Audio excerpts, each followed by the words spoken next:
And I did want to go ahead and first just review different things we know about the first derivative, what it means in relationship to the graph, because then we're going to talk about like what this actually means when we go from a description to an actual graph. So the first thing that I did want to start with is if I know that f is increasing, what do I know about f prime if f is increasing?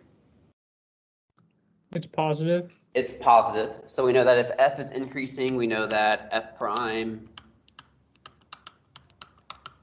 is positive. We know that when f is decreasing, we can kind of follow that logic. We know that f prime is negative.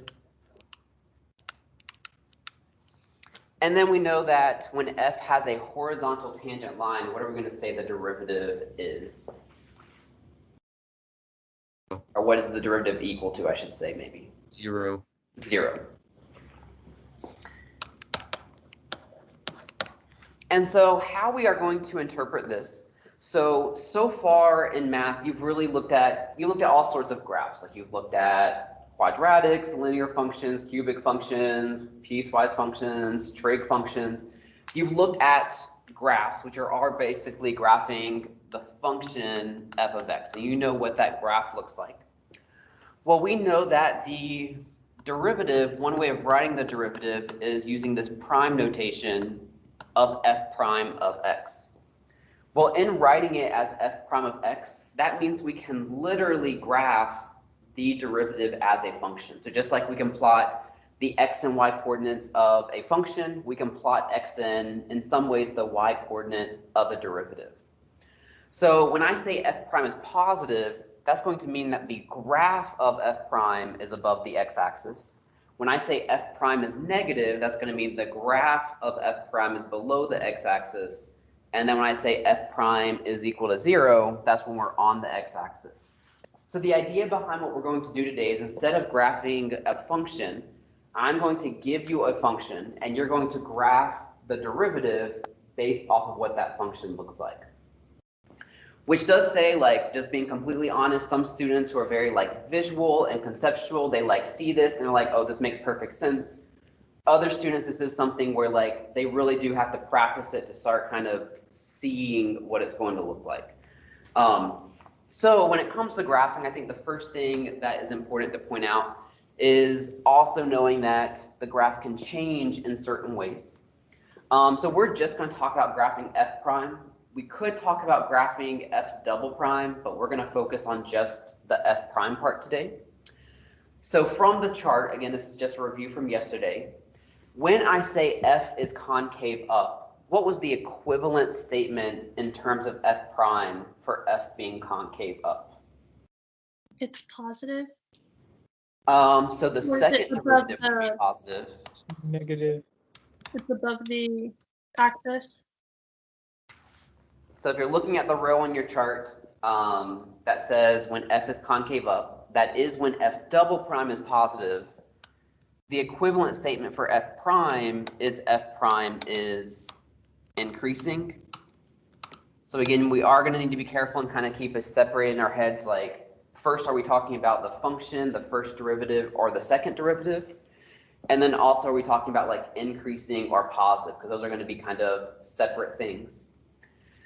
Same things for concave down. Yes, that does mean the second derivative is negative, but we're going to focus really on the first derivative. So if I say the function is concave down, the first derivative is going to be decreasing. And then if we say the function is neither concave down nor concave up, then the function is also neither increasing or decreasing.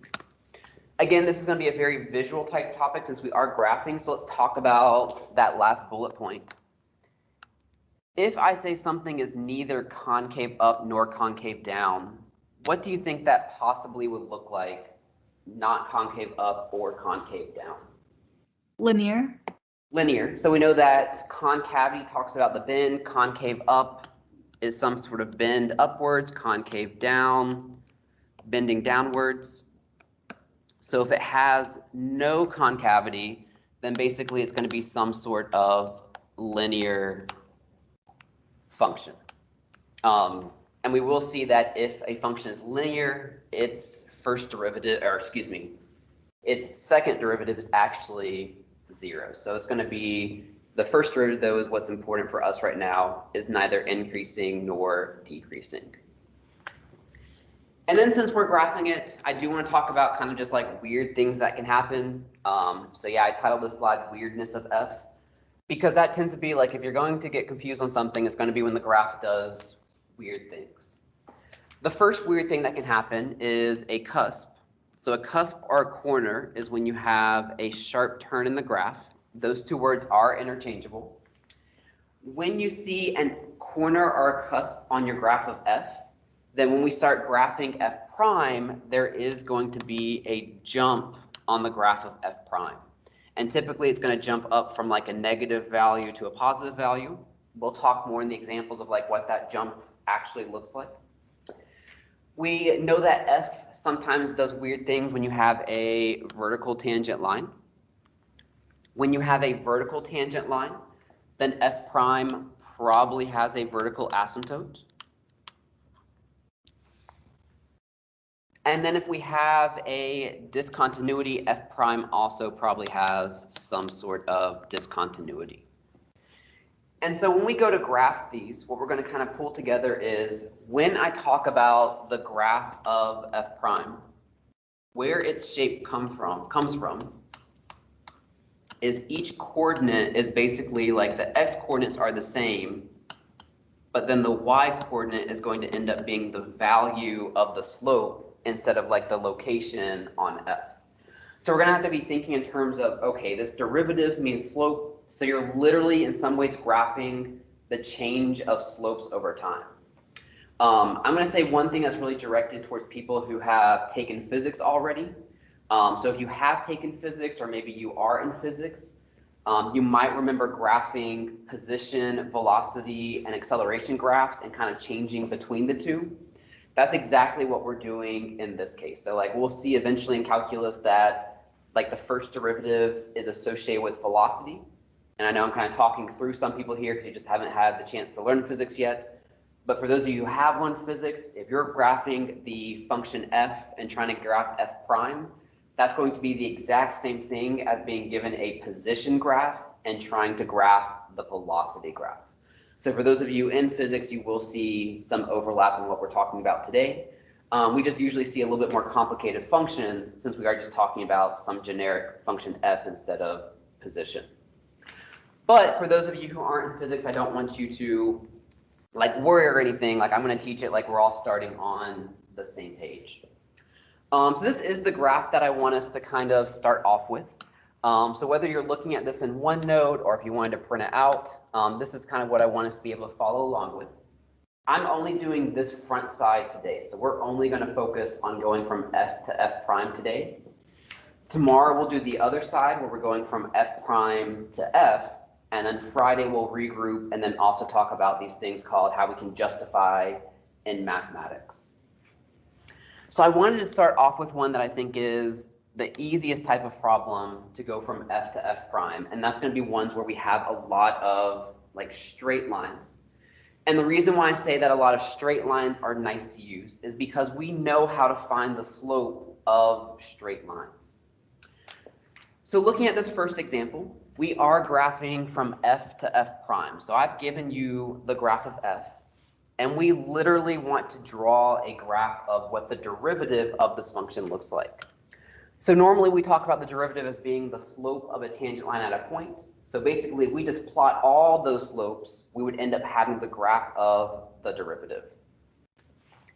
And that's really how we're going to start off this problem. If you see a whole bunch of straight lines, we know that f prime is just the slope at a point. And so when I go to actually graph this on my coordinate plane, like the x values are still the same, those are still x coordinates, but we're going to think of the y-axis as plotting the value of all the slopes. So if we have a bunch of straight line segments and we want to graph their derivatives, well, we can go ahead and find the slopes of all those different pieces. And we know that when we're doing slope, back to some algebra 1, we know slope is the change in y over the change in x, or of course you can just think of it as rise over run. So go ahead, if you want to work ahead of me, I'm going to go ahead and find the slopes of each of these segments, because we know that slope is just the derivative. So like there are some obvious easy ones. I'm going to use the lowercase letter m for slope. Like I know this, every horizontal segment I see is going to have a slope of 0. We know that when the function's decreasing, it's a negative slope. When it's increasing, it's a positive slope. Looking at the segment right here that goes from -3 to x equals 0, you could calculate the slope by doing the change in y over the change in x, or just count like the rise over the run. But I have the change in y over the change in x. So I get -3 over 3, so it has a slope of -1. So we're just going to find the slope of each segment. And again, we can do this because slope means derivative. This segment over here, starting at x equals 2, it looks like I went up by 4 over by 2. That reduces to a slope of 2, positive 2. This last segment, it looks like it's a slope of 1. And I probably should have put an x coordinate at the beginning of this first section, so we're just going to estimate it. It would help if I had a grid line on here. But I do know it's negative, and it looks like I go down 1 over 2, so we're going to say the slope is -1/2. So we haven't really graphed anything yet. We've just identified the slope. So again, we know, I'm going to keep saying it over and over again, slope and derivatives, those words are very, very interchangeable, especially when we have straight lines here. And then I want to talk about maybe where the derivative might not exist. So looking at this graph, it has a lot of sharp edges. Like there's a sharp edge here on the graph, here on the graph, here on the graph, here, here, here. At all of those sharp edges, that's called a cusp or a corner, and we know that there is no derivative at a cusp or a corner, so it's just not going to exist there. So I'm going to sketch this graph. I will do it in orange. So starting at -infinity, this graph has a constant slope of -1/2. So when I go do its derivative, for all those x values, it has a slope of 1/2. So I draw it at the y value of 1/2. This next section, the slope is at 0. So I know the slope is along the x-axis because the value of the derivative is 0. This next section, the value of the derivative is -1. Next section, starting at x equals 0, the value of the derivative is 0. Then the value of the derivative is 2. We have another value of the derivative, which is 0. And then the value of the derivative is 1. This orange graph is the graph of the derivative. Before you ask questions, I'm sure there are going to be some, I want to make sure it's clear kind of what we graphed. So we've literally graphed at each x coordinate, we now know what the slope is. For example, I'm just going to pretend I'm reading the orange graph. When I say f prime of, let's say, I don't know, f prime of 4, reading my orange graph, I can see that f prime of 4 is at 0. So how I interpret this is at x equals 4, the original function has a slope, i.e. a derivative of 0. And I can kind of do that for all of them. Like I can see, oh, well, what's happening at -2? At -2, I see the slope is at -1. So I know that the graph would have a slope of -1 if I'm kind of going the other direction.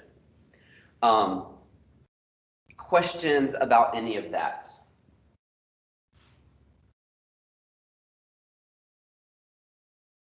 Because the next one's going to be more fun. All right, so this first one, again, in some ways it's simple because you already have like an intuitive knowledge of like, I know what the slope is, I know how to find the slope of a straight line. Where it can get a little bit more complex is if I just give you a function that doesn't have straight lines, and I tell you to graph f prime on the same axes. So when it comes to these problems, I do say sketch. Like, I'm not looking for you to give me some like perfect artist's rendition of what the first derivative is, but there are certain things that do need to be consistent. So whenever I'm looking for being able to graph the first derivative, there's always two things you need to consider. You need to ask yourself, when is this graph, when is the function increasing or decreasing? Because that's going to tell you when f prime is positive or negative. And then you also need to ask yourself, when is f concave up or concave down? Because that's going to tell you when f prime itself is increasing or decreasing. So we're going to be using our knowledge of f and f prime to graph a possible graph of f prime. So when I start off this problem, I go ahead and do the easiest parts first. So I'm going to graph my final graph of f prime in orange. The easiest part for me is trying to figure out where the derivative is equal to 0. If any, which x values would have a derivative equal to 0 on this graph of f of x? Lily, I see your hand up. You might have a question, but I'm going to make you answer that question I just asked first, if that's okay.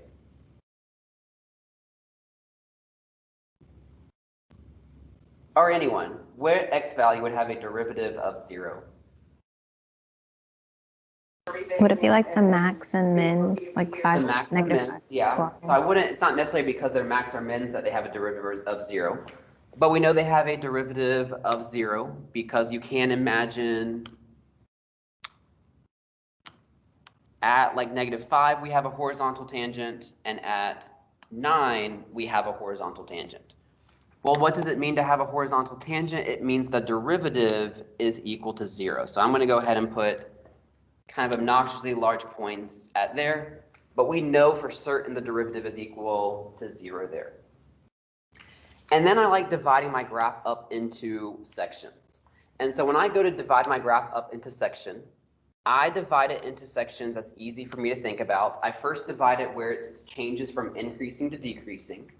So I can see there's like a dividing point. Here's a dividing point.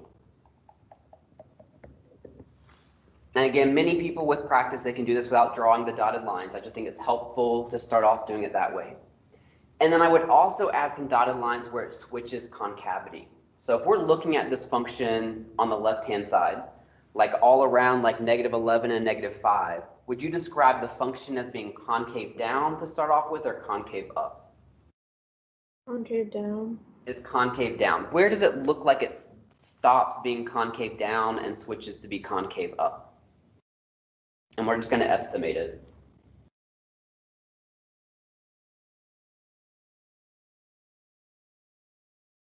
Because if I'm looking at this, there's clearly an umbrella shape at one point and then a bowl shape somewhere else. So somewhere you have to pick a spot where it changes.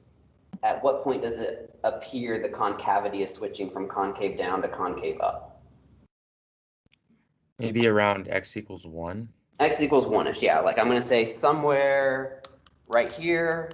We don't know the actual function, so we're just doing a sketch. We're estimating it. That appears to be the spot where it switches from being concave down to concave up. So you're kind of looking at x equals 1. On the left-hand side, it's an umbrella. On the other side of that line, it's more of a bowl. Lily, what's your question? Oh, I mean, I guess it doesn't really matter anymore, but I printed out the PDF and it does not have the same graph as what the graph is on there. Cool, did I post the wrong version? That's my fault, I'm sorry. Just the second one. Okay, I just wanted to make sure it wasn't just Yeah, nope, that's probably my fault. Okay. Teacher fail. I'll fix it before tomorrow. So I've divided it up into those sections.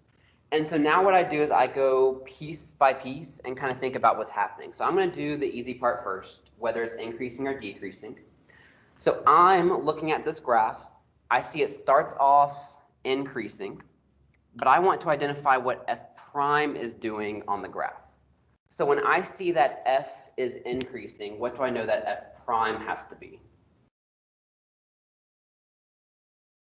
I Positive. know that f prime would have to be positive, so I know in this first section f prime is positive.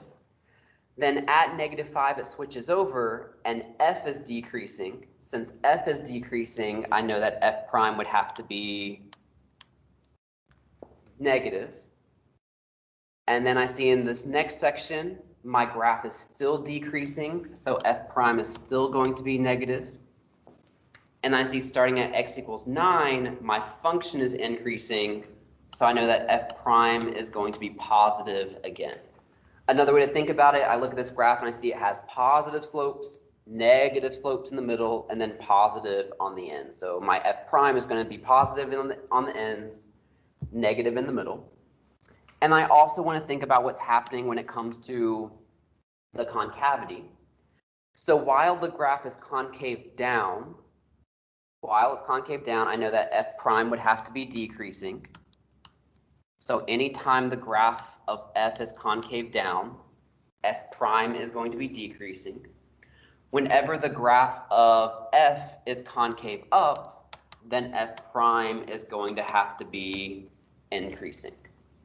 So notice we have like these different combinations of f prime being positive and negative and decreasing and increasing. But I kind of use that chart to figure out what those values are going to be.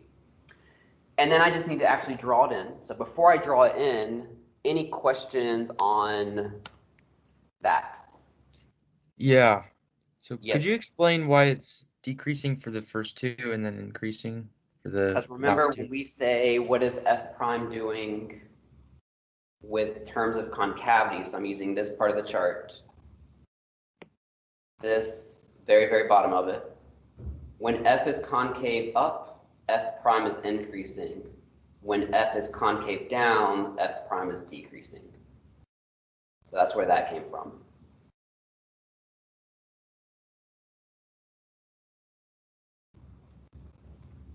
And so now I can draw the graph. The specific y values are not going to matter too much. Like you do need to have the correct shape.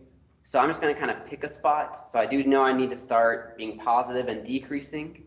I do have these intercepts on the graph, so I'm going to go ahead and start drawing it. So positive means it's above the x-axis and it's decreasing. And then I see it needs to be negative and decreasing, negative and increasing, and then positive and increasing. This orange graph ends up being your first derivative. Some things I want you to notice about that, like since my function was kind of a smooth curve, my derivative is also like a nice smooth curve. But again, how we interpret this, so whenever my orange graph, my derivative was decreasing, the original function was concave down. And you can see when my orange graph starts increasing again, that is where my function was originally concave up. And that's what we're going to kind of be thinking about when we are graphing these problems. I am actually going to like stop the notes here today, but I do want to go over and kind of show you what I want you to look at on the homework. So the homework for this unit is, once I get there, is this homework 3. And it's, you notice it's what, 10 problems. The only part I want you to attempt tonight is when you're going from f to f prime, so this first column, and I want you to be able to draw the graph of f to f prime looking at this graph. I am going to have a warm-up, and since Lily pointed out that I posted the wrong graph, I'll probably let my warm-up be the function that I posted by accident. But tonight, I think it's going to help you is if you can go through just numbers 1 through 5. Again, you can't do both sides of this, but I want you to see if you can take this function and use that function to draw a derivative. The answer key is of course posted, but my goal right now is like we have